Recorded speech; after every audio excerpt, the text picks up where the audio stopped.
All right, folks, welcome back. All right, so this is the Tuesday, January 25th, 2022 ICT mentorship on the YouTube channel. All right, so this is the internal range, liquidity, and market structure shifts lecture. All right, so I gave you homework on the community tab. If you have not been paying attention to that, that's where I'm kind of keeping you abreast as to what you should be expecting next, or something that just comes to mind that I feel like sharing. So this is the link I sent out the other day, and I wanted you to go through this particular chart and look for reasons that provided the market structure shift and the buy side and sell side liquidity. So if you have not done that, please stop the video and do that now. Otherwise, you're cheating yourself of learning opportunity. All right, so here is that chart. Again, 15-minute time frame on the E-mini NASDAQ 100 futures contract for March delivery 2022. And take your attention over here. Okay, this old low and these relative equal highs. See that? Old low, below that is sell stops. And relative equal highs, above that is buy stops. Now, you could have used this high here. There's nothing inherently wrong about that. But whenever I see equal highs like this, and if it's higher than an old high over here, I'm going to use that. So that way there's a little bit of insight for you for your study journal. The sell side liquidity, you can see that the market trades down, hits that, runs through it, then rallies all the way back up, clearing the equal highs. So the buy stops have been taken here. Okay, so at both of these price points here and here, that's the, I guess, the point at which you'll look for or anticipate a market structure shift. And you don't force it. Okay, I see a lot of people try to teach my concepts. It'll talk about market structure breaks or shifts, and we'll use that term interchangeably. But for intraday, I want you to think about intraday market structure shifts, because it's not necessarily a break in market structure that leads to prolonged multi-day movement. Okay, what do I mean by that? If you see a market structure that's bearish and it's broken to the downside intraday, that may just lead to an intraday price leg that may eventually see that high be taken out in the same day. So that's why I'm using the term market structure shift, not market structure break. For our conversation here on this mentorship, just know that when I'm going to lean on that term, market structure break, it means a little bit more in context versus an intraday shift in market structure. It just means that there's likely a downside draw or an upside draw intraday by saying the term shift. Okay, so there's a little bit of semantics there. All right, so we have both of these areas here and here where there would be a likelihood of a market structure shift. Up here, we look for a fake run above here. So that fake run above, how do we know it's going to be a market structure shift that's bearish? I get that question a lot, even from mentorship students. What you're looking for is the evidence I'm going to show you here tonight, okay? Forget everything else everybody else says about market structure breaks and shifts and all that stuff. This is it, okay? This is the brass tacks. There's absolutely nothing else that you need to know about it. I promise you. If they add anything to it, it's just because they want to sound and look different. But this is the algorithmic perspective of a market structure shift intraday. Now, keep this price level in mind. So it's essentially 14,600 and 14,820. We're just eyeballing it, okay? Now, dropping all the way down into a 2-minute chart. This is that same particular day. Here's those relative equal highs. And this run down here, okay? If you recall, 14.6 and around that 14.860 or so, okay? If you look at this market structure, without having the levels on your chart, it's easy to get lost in all the quote-unquote noise the uninitiated And I know it's going to razz the people that don't care to really learn here. But the uninitiated folks that will watch a video or listen to some of the lectures I'll put out, they're trying to bring something in. They're trying to bring in their preconceived notions and ideas about what they think they understand about markets or technical analysis or something in price action. And I want to kind of like allow you to just put that aside for a moment and just imagine this chart is the first time you looked at price action for the first time. I know it's hard, but kind of like strip away everything else that you want to bring to the conversation. No order block discussion, no breaker, none of that stuff, okay? Supply and demand, Elliott wave, all that garbage. If you look at this price action here, when we had this low form, right before this low was formed, there's a swing high right there. Now, in the first mentorship video I gave you, I mentioned that high frequency trading algorithms will use market structure on a 3-minute, 2-minute, and 1-minute chart, many times sub 1 minute. That would be like 45-second, 30-second, 15-second intervals. Okay.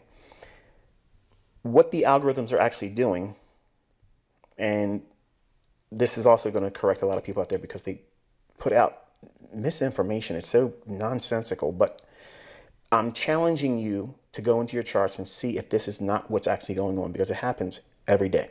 If high frequency algorithms are operating every single day, then these signatures will be in the chart. Okay.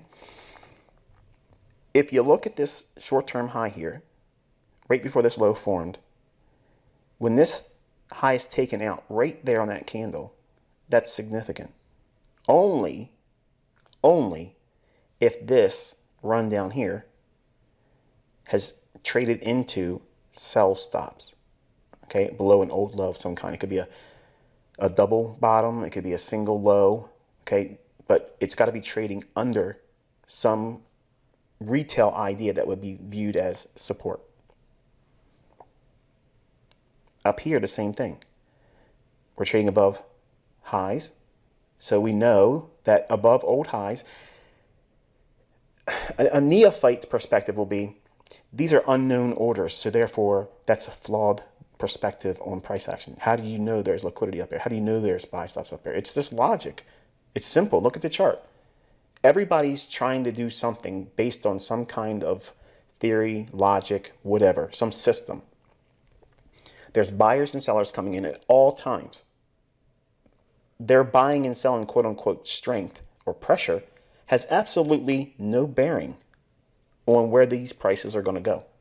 I know that may shake individuals that think they know something about the markets. Oh, I have an uncle that used to be on the floor of the Chicago Board of Trade and blah, blah, blah. The Mercantile Exchange guys say this. I don't care.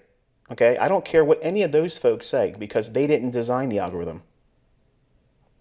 So again, put all those talking points and everybody else's opinion you've adopted because you probably heard someone else talk about it and you subscribe to the review because it's easier just to do that instead of going and looking at it for yourself.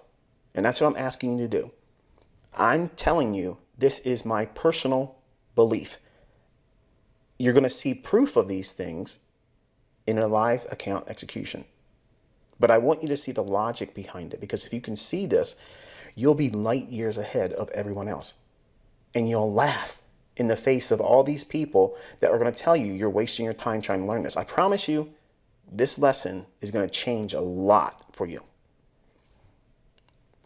When this run above these relative equal highs happens right there, you're anticipating a market structure shift. You're not forcing it. You're not trying to get ahead of it, okay? I don't think any of you are going to have the skill set to do that. There are ways to know when to sell short right above that and not even wait for the shift in market structure. Just like there's ways to know to be a buyer down here without seeing that short-term high broken, then looking for a buy. Over here, the opposite. See this swing low? Let me go back to this for a second. We have this high on this candle. Then we have the candle right after that here, the highest one, and then the lower high of this candle here. So that's a swing high. Very simple little pattern, but it means a lot when it's in the proper context. When this high is broken with this particular candle right there, that is significant only on the basis that we have taken liquidity out of the marketplace. That's it. So when it broke this short-term high, this is more meaningful. And then the market will start to seek buy stops, okay, or buy side liquidity that would rest above here, here, and here.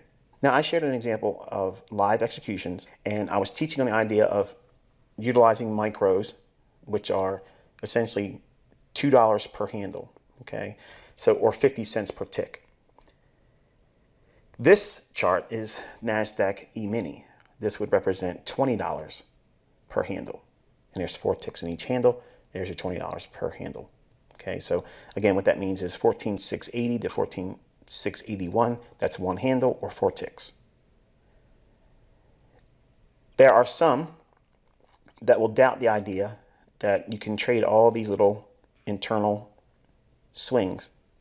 Okay, and I'm going to give you some insights on how I was doing it. Okay, the main context of this lesson is for you to go in to your charts and try to prove me wrong. Okay, that's the challenge here. That's your homework. I want you to learn what I'm doing in this lesson here. And then you go into your charts, back testing, and I'll show you what that looks like. What does it mean to be back testing and what you're looking for and how you're going to screen capture, all those things. But your mission is to go into the charts and look for this not being true. Okay? This is exactly what I did on baby pips back in 2010. I told everybody, do not take my word for it. Don't take my word for it. Go into the charts and see if this is true or not. I believe it. But I don't want to try to convince you, because I won't. You'll convince yourself once you start seeing it. It's it. It's over. There's no argument after that. Okay? But it's simple logic. Very simple. This is a very clean chart, is it not? All I'm going to do is add a few annotations, and this is about as extensive of lipstick we put on our chart. I know it's shocking, right? Can you still see the candles? Because it might be a little obstructive.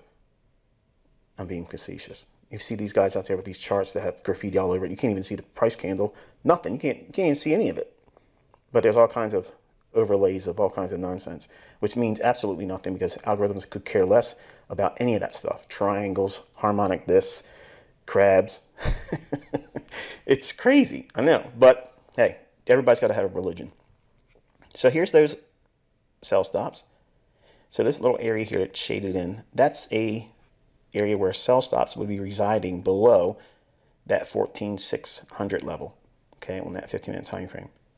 So the market dove into that liquidity, and you may or may not know that is a buy. You don't need to. You anticipate a shift in market structure. When the market rallies above, when does that happen? On this candle right here. See that little light bulb? That's when you're thinking, okay, now I have a condition in the marketplace that I might see an opportunity intraday. Let's see if there's further evidence to that. Short-term high is taken here. We traded above it. It does not need to close above that. Okay, real important. Once that candle closes and this candle opens, you're going to monitor this candle. And you want to see as soon as this candle closes, does it create that fair value gap? If it creates a fair value gap, again, that's a candle at the high, one single pass up. Next candle has a low that doesn't completely overlap all this. That's a fair value gap, real simple, okay? This candle is where you would look to potentially trade at the earliest because now there's a gap there. The market trades down into that, boom, takes off. Here is insight that everybody needs to understand because they're out here running around on YouTube trying to teach order block theory. Order blocks. Okay, I invented it. It's mine. No one talked about it before me. And I first mentioned it in 2010 on baby pips. Prior to that, 1996, I was only teaching it to people one-on-one in teachings. That's it. Okay, you can't find it in books prior to that. It's mine. No one else taught it before me. It is mine. So I'm going to correct all of you today so that way you can teach your people correctly and not hurt them. See these down closed candles? See that? That's all one continuous order block. what's it doing? It's inside that pool of liquidity, sell stops. Where's the open on that series of down close candles? Right here. That's the price level extending out in time. Boom. So inside this fair value gap, this opening price on the order block, that's your buy, plus 3 pips or whatever for spread. And that's what you would use for a limit order. That's pretty neat, isn't it? Well, price starts to run where? Above the highs where buy stops will be here, above this high here, and above this high here. Now go back and look at the example where this particular day here, I put in orders and I was still learning how to use the Thinkorswim platform. And there's a little toggle box where if you toggle it, it'll send your order right to the marketplace. It won't let you review it. And I had put that on to see if it was going to show me any kind of information on the screen, but it didn't take it off. So what happened was I put that on and it was actually an order that I mistakenly had in. So I was hoping to see if it could give me an opportunity to get out of it and cover with next to nothing, or maybe even squeak out a profit. It wasn't having it. So I had to reverse and then go back and go short, wrote it down, and then you'll see me covering in here and then going long, selling short, reversing, going short, buying long in here inside the order block, rallied up, sold the long, reversed it, bought it here, got out over here and resold for that big run into that. Okay. That's what I was doing. There's people out there who are going to tell you, he doesn't trade that way. These people don't know how I'm trading. You have no idea how I'm trading. None of you do. Okay. I'm teaching you, obviously for those individuals that are outside my paid mentorship, which is not open. So please stop emailing and asking. People are still sending me emails. Can I join? No, you can't join. Be content with this. I'm teaching you gold and it's costing you nothing but the time to sit down here. And if it doesn't work, you're going to know right away. Okay. I'm not wasting your time. I'm going right into the brass tacks. That way, the people that are weak-minded will know right away this is it or it's not. That way, you'll know this is too much work for you. And that's fine. Go and do whatever you got to do, and I wish you good luck. But the individuals that really put the time in and test what I'm challenging you to look for, you're going to see it's there. And it repeats like clockwork. Okay? It's real important you have that mindset. So the buy stops above here that was taken, this swing low forms once this candle closes. So this candle we're watching, does it go below that short-term low? It does. So now we have a shift in market structure that is now bearish, only because we've taken buy stops. Okay? Fair value gap forms. The market rallies up into that. You go short there. What are you looking for? Below here, sell stops. Below here, sell stops. Below here, sell stops. And in this fair value gap here. So if you are in a position that has multiple contracts, or say you have a Forex trade, because this works in Forex too. It's not just limited to futures. Again, I'm just using this asset class because I cut my teeth on these markets. When everybody else was still in elementary school that's trying to teach today, I was trading the S&P. I probably sound like a young guy, but I'm actually getting ready to turn 50. So I've been around for a long time, 30 years, this November 5th, 30 years. That's 3 decades. And the things I'm teaching you, I'm not teaching you one trick pony insight. These things work on all asset classes. Now, I'm not going to co-sign the crypto markets because that only my students are reporting that this stuff works there. I don't even mess around with it that much to know, okay? But you can take partials below here. I really wouldn't do it there, but below here, here, and I know some of you are saying, well, why wouldn't you take them below their ICT? Well, if you're trying to get short here, that's not really that much movement. So if you're going to take something off your trade below that low, why not just try to reach for that one? And you could get it there, right here, okay? And then below that low is nice as well. Below this low, and this is what I mentioned on the first lesson, okay? Elements to a trade setup.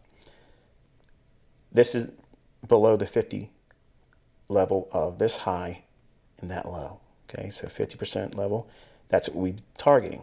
Now, this candle's low was the high end or first objective inside this gap. So that's your target. You're going to look for that. So you're looking for low-hanging fruit, the easiest target to get to. You're not trying to be perfect. And you grow into eventually holding to see if it will fill in that gap. Okay, this fair value gap, in other words, going down to this candle's high. That's something that you strive for over time. If you understand what I just showed you here, that's a very simple process of looking for, number one, liquidity, gauging what happens without having to know for certain, because you don't know. You're not going to know until the market shows its hand.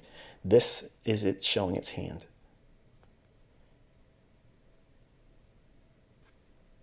Okay, that's it. Now, let's go into a 1 minute chart and see how that looks a little bit different, but still has the same characteristics. Here's that same price structure, just on a 1 minute chart. The same logic's still there, right? Swing high taken after liquidity's been traded into. This short-term high gets violated. Right when this trades down in here, what's actually occurring? Okay, put this in your notes. High frequency algorithms are hammering. They're just throwing orders in. Buy, buy, buy, buy, buy. That is not, okay, here's the important thing. That is not causing, okay? It's not causing the market to go higher. It's just volume that's coming in. The algorithms that deliver price, that offer price, that are constantly offering the price in the marketplace, that's what's beginning to spool and go higher, okay? And regardless of where you want to trade at, your limit orders, they may not get filled.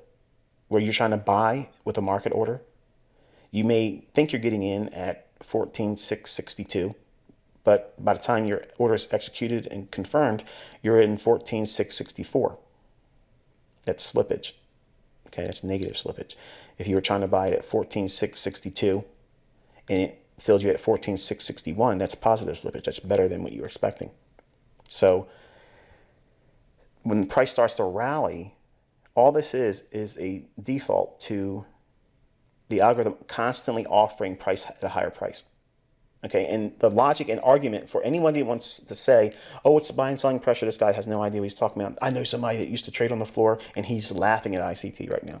Okay, go into your charts.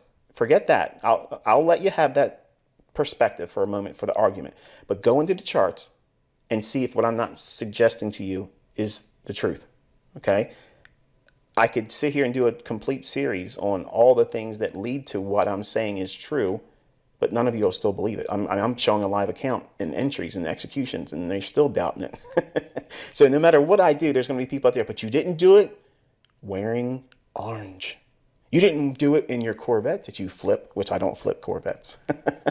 You're getting all kinds of stuff out there, nonsense. But you don't see anybody going into that Robbins Cup. Hello. So we're looking at the swing lower here. Market breaks down, trades back up into this fair value gap here, and sells off. And there's another fair value gap right there. Trades up into that as well. This is a 1 minute chart. So it's giving you multiple points of execution that you could trade on, and then dives. See these two candles here? That's one consecutive bearish order block. The opening price, extended out in time. Why is this a good bearish order block? Because it has that gap, and it's taken liquidity. And there's a market structure shift. There's your high frequency, high power, high probability bearish order block. Forget everybody else's interpretation of my concept, the order block. That's it. Okay? What is an order block? You see a lot of people asking, what is an order block? Only my students in mentorship know what an order block is. Okay? What it is, it's a change in the state of delivery. Okay? It's a change in the state of delivery. The market's being offered higher, higher, higher, higher in these two up-close candles. How did this series of up-close candles begin? With this candle's opening right there. That opening, once this candle trades below it, that changes the state of delivery. So you go back to that point of reference right there. And that's why it's sensitive. The algorithm remembers that right there. Okay, that's all I'm going to give you on the free mentorship level. But that is your answer. Okay, that is what an order block is. It is a change in the state of delivery. Much in the same way, all of this movement down here, all these down closed candles, the opening on that candle starts this series of delivery on the downside. When that opening price gets violated here, it changes its state of delivery. Now it was offering sell side. When it goes above that opening, now it's offering buy side. What will it be doing after that? It will be looking for buy stops, buy stops, buy stops, because it's offering buy side liquidity. See, you guys don't even know what you're talking about. You're trying to teach my concepts, and you have no idea what you're doing. You're talking about things in the left side of the chart. Trade it. Do it. Okay? You don't even know what you're looking at. And you're hurting the people you call your students. And then right away, when people don't know how to use them or understand what to do with them, they'll say, well, this stuff doesn't work, because they learn from somebody that doesn't know what they're doing. Okay? It's blatantly obvious what it is, but okay. Same thing here. Buy side is being offered until that opening price is violated right there. Then a change of state of delivery occurs. Now the market's going to be doing what? Offering sell side liquidity. What's that mean? It's going to start going lower and attacking the sell stops. All the sell side liquidity. It's offering it to the marketplace. That's what's happening. That's what the algorithm is doing. That's what the algorithm does. Okay? You buying and selling, me buying and selling, everybody over there on Reddit is not going to change anything at all. It's not going to do anything.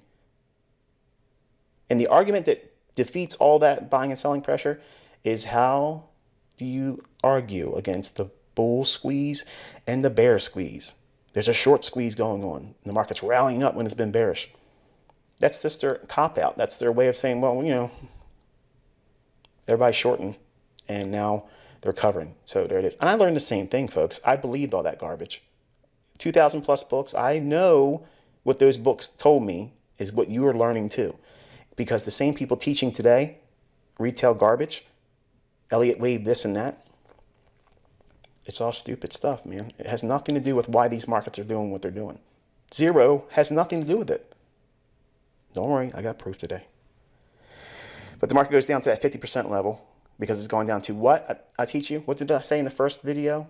It's going down from a premium market relative to this low and this high.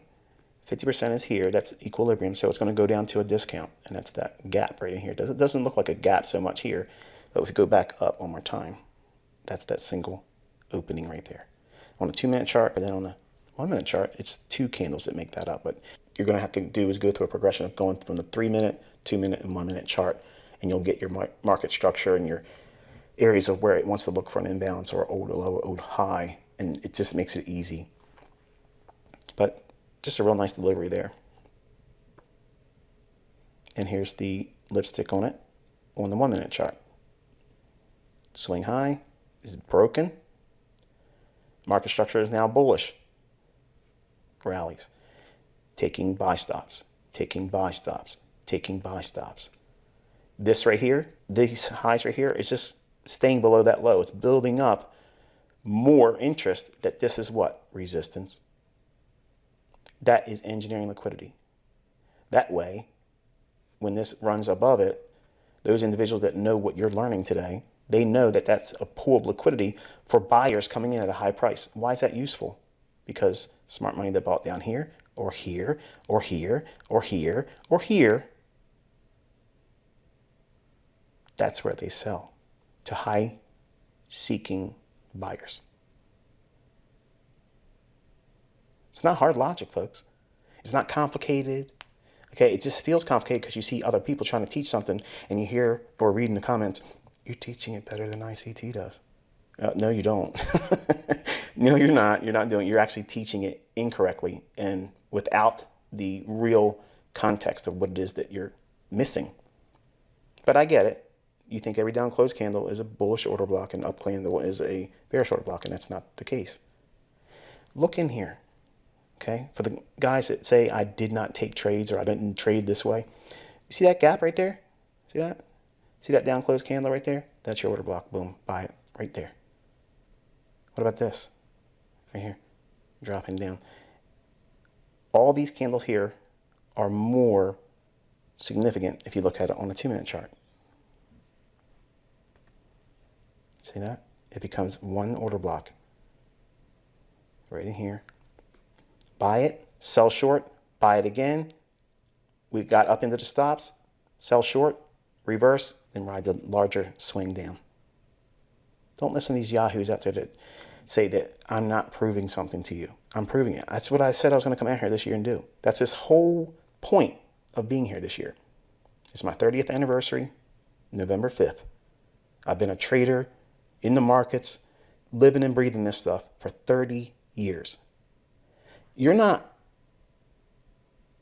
really in any position to demand anything from me. I enjoy doing this, but I don't need to provide any kind of proof to you either. But I'm loving it this year.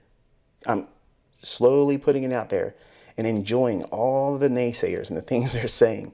And it's just fun because they have no idea what I'm about to bring this entire year. None of you are going to doubt anything. So the 1 minute chart, just a real nice delivery here as well. Filling in that fair value gap. Changing the state of delivery. Now it's offering sell side. What's that mean? It's going to match up sell stops. It's going to keep going below old lows and into an imbalance until we get down to a discount. Is that hard? Is it hard to see what I'm showing you here? Pretty clean, isn't it? Clean chart. Now, I don't have all these things on my chart when I'm watching price because I already know what I'm looking for. And I don't want to have any distractions, and I don't want to have a level or some kind of annotation that's going to keep me thinking only with that perspective, okay, or that idea. It allows me to be fluid with what the market's actually doing versus going in and saying, okay, this is what I think is going to happen, and this is the only thing that can happen. You understand what I just did there? I allow myself to be flexible, whereas if you have all these things you're putting on your chart, you're only seeing your will be done. So I keep my charts clean. And then I add the annotations so that way my students can see what the internal dialogue in my mind was while watching price do what it does naked. There's nothing on the charts at all when I'm trading. Zero. Nothing. Okay? So with that, I want you to think about how this is useful. Okay? Number one, you're looking at London highs and lows, the session for London open. Okay, for instance, like 2 o'clock in the morning to 5 o'clock in the morning. New York time. Every time I tell you, just always set it with New York local time. 2 o'clock to 5 o'clock in the morning. That's your London session. What's the highs and lows of that session? Okay, that's important because the market's going to probably sweep above those highs or sweep below those lows and create situations like this. Okay, and the New York session is 7 o'clock in the morning to 10 o'clock in the morning, New York local time. Okay, what's the session high and low for that? And do the same thing for Asia. Okay, 7 p.m. to 9 p.m. And that's it. Those are the 3 times of the day that I'm looking for specific key highs and key lows. And any intraday high and low forming right before the equities open at 9:30. Pretty easy, right? The hours of operation, again, are generally between 8:30 in the morning to 11, but it can be extended all the way to New York lunch, noon. I do not tend to take trades after noon local time New York. That hour is usually very problematic, and it's better not to even look for any kind of setups. Wait until 1 o'clock, preferably really 1:30 to 4 o'clock, then you get the afternoon trend. Typically, you'll see between 2 o'clock and 3 o'clock, there's a setup that usually forms in the afternoon trend or setup in that period of the time of the day. That will also offer opportunities, but that's outside the scope of what I'm going to be teaching in this mentorship. But there's lots of things you can look on YouTube about the afternoon session, and you can just combine some of the things that I'm going to teach you here.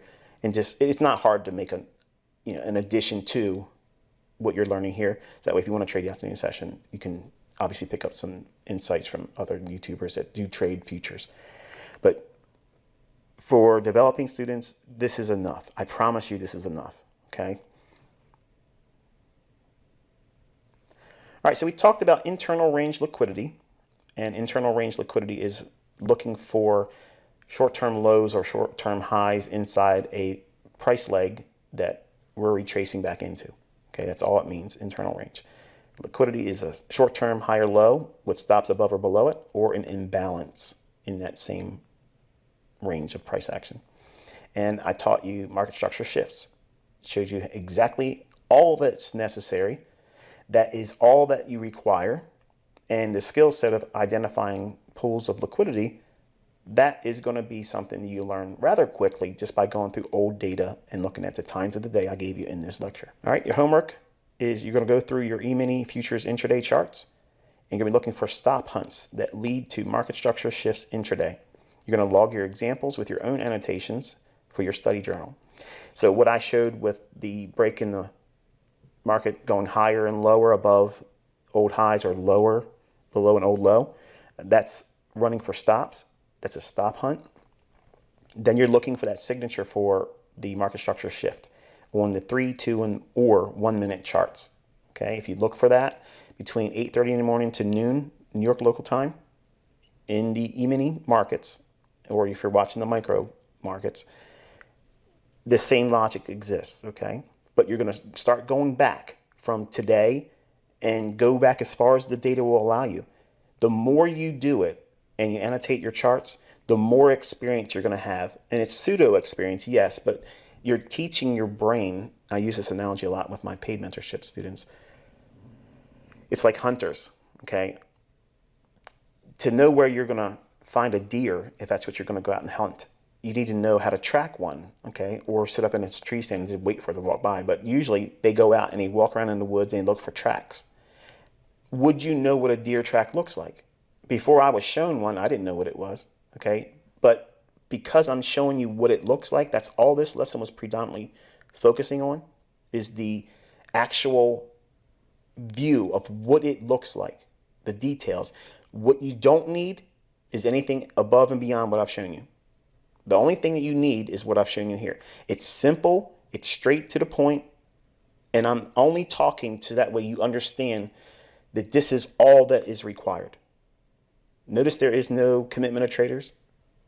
Notice there's no breakers. Notice that? I've stripped it down to the chrome. Now, this isn't the only way you can trade, but I'm showing you something that I think personally, this is my opinion, this is so universally simplistic. All of you should be able to do this one.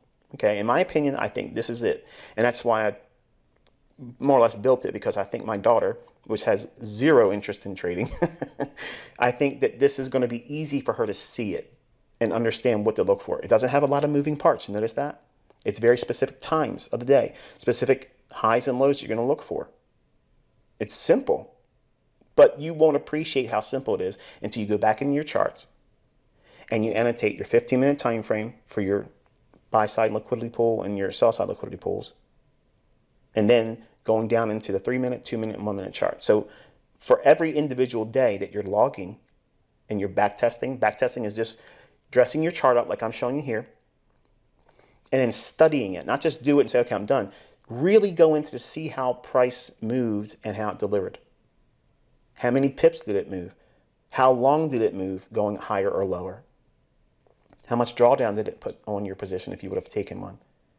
All of those things, you want to annotate that in your chart. So that way, when you go back through your study journal, you'll have many examples to look at. And because you're looking at it and you're seeing it over and over again repetitively, when you have a period of time where or nothing feels like it's working and you feel confused, you want to go back through your study journal and look at these examples, because it will encourage you through periods of time where you just feel like it isn't clicking. Okay, it's why it's important to have a study journal, because you're going to see this stuff is happening every single day. And don't take the infancy that you have right now and the lack of experience and amplify that to, there's no way I can learn how to do this, because that's a lie. That's a facade.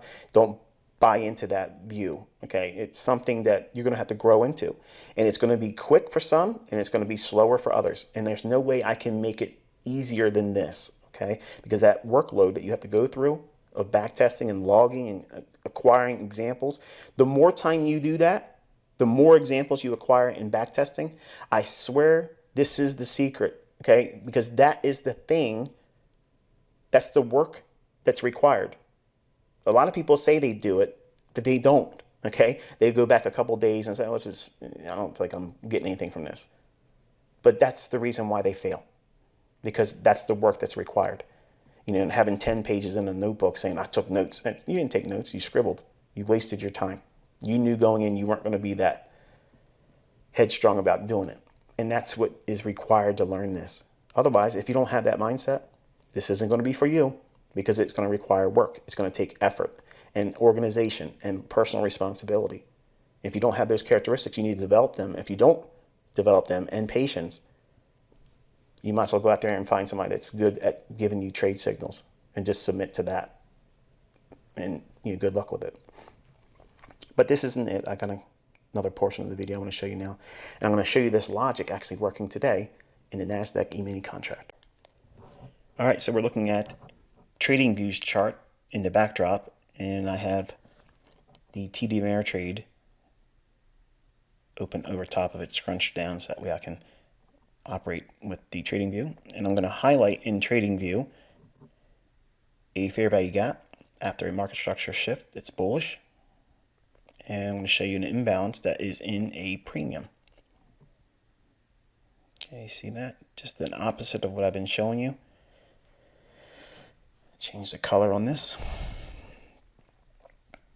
And the idea is I'm going to see it drop down into that green area. But if you look real close, there's actually a smaller little fair value gap just below that green box. Okay, this is not supply and demand. Okay, the idea is I want to see it drop down to that green box, and I don't know if it's going to dip into the lower fair value gap. So whenever there's two fair value gaps like this is for your notes in case you missed this. The idea is I'm going to let it trade down to that lower one. I'll sacrifice that better entry. And if it trades down there and trades into it and then comes right back up into that green box, the first higher fair value gap, I'll enter when it's in there and expect that the lower one won't be retraded to. Okay.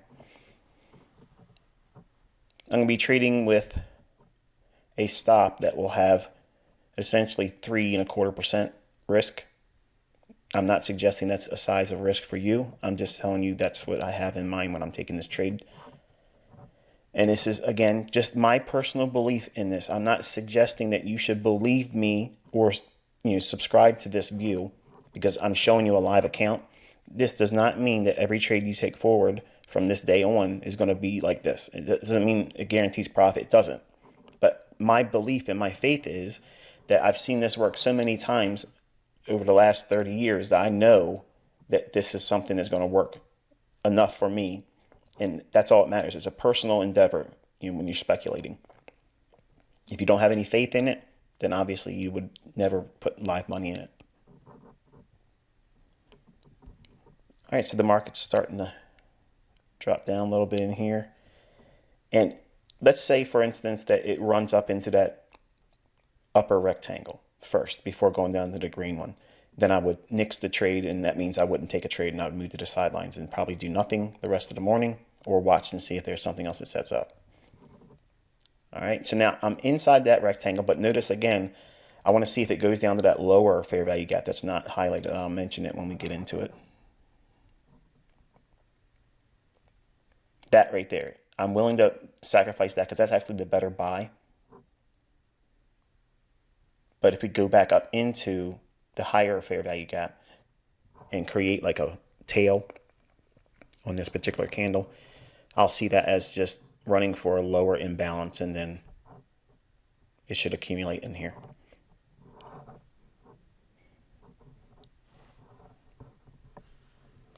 And I have my trigger on the buy button.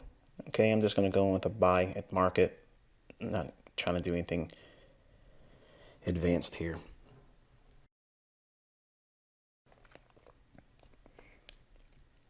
Okay, and if you look at the bottom of the TD Ameritrade live account module, you'll see the NASDAQ symbol, and you'll actually see my profit and loss going as the trade is entered. And I took a trade in the E-mini S&P, and it was basically a scratch. I ended up making $75. So I put a trade on and came back on me, stopped me, and that was the end of that.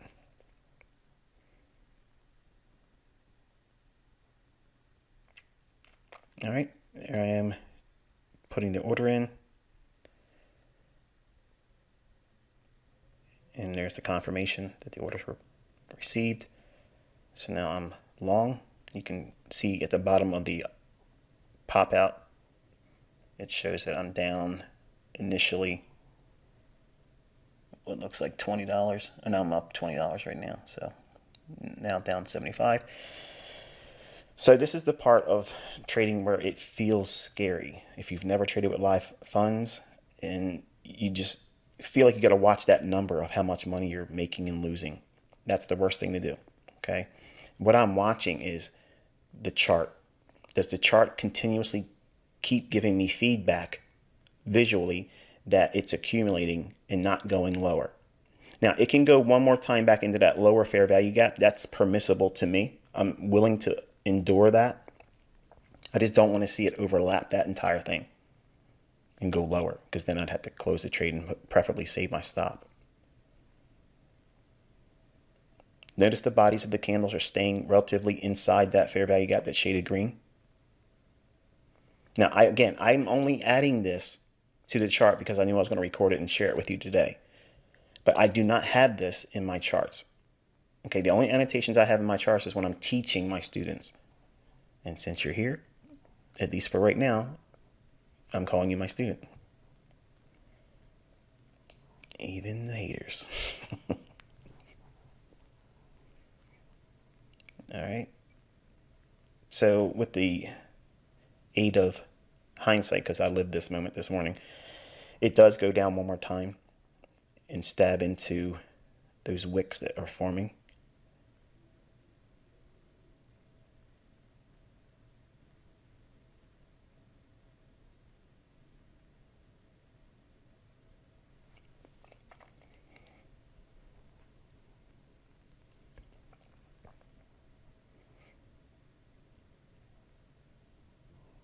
Now, when you put a trade on, you kind of like give the complete control of everything to the marketplace.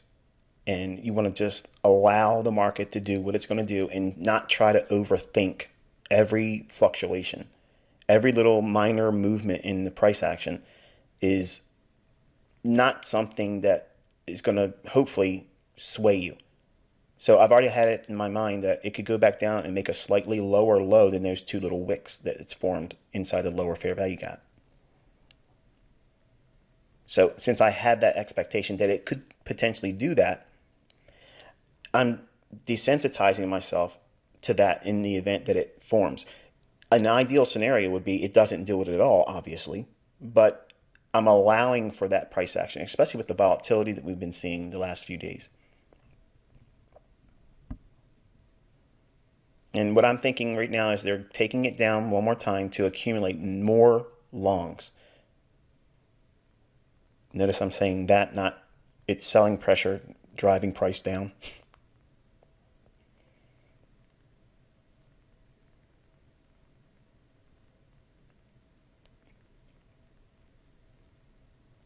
I think this is where I took the most heat on the trade, if I'm not mistaken. I think it was like $455 of trade drawdown while being still in the trade, which is below the threshold I've already said.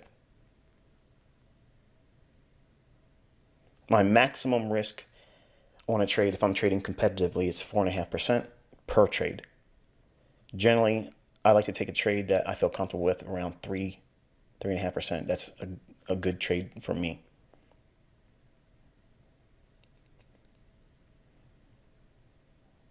Okay, showing signs initially that it's wanting to go higher.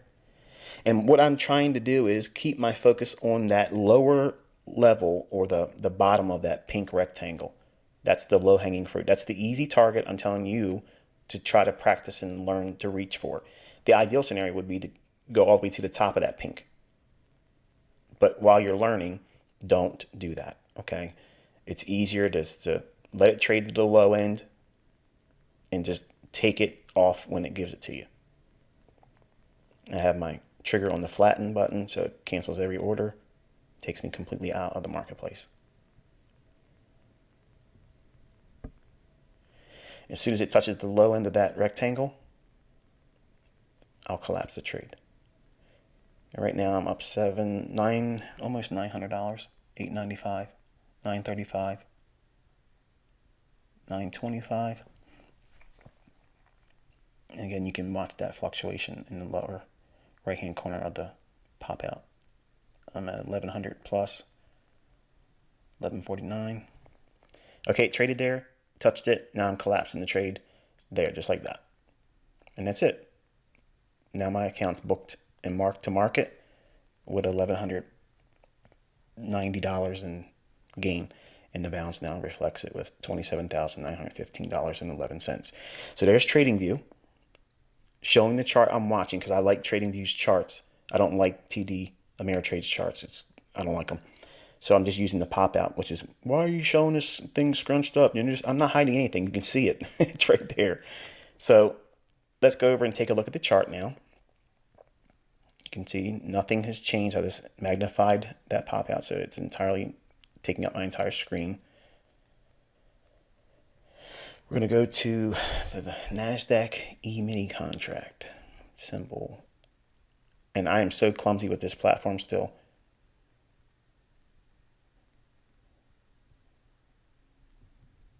But I'm sure I'll get real good at it by the middle of the year. Hint, hint, nudge, nudge. All right, so we're going to look at this day. And there's the chart on 1 minute. And I'm going to add an overlay, okay? But I'm going to put in so you can see where the trades are in that chart. There's the executions. Bada bing, bada boom. And there is these areas I showed you on the TradingView chart. So for the inquiring minds that wanted to see a live chart and live account and all that business and the logic of what I'm teaching in the YouTube channel, I humbly submit this. And so I'll talk to you on Thursday. Be safe.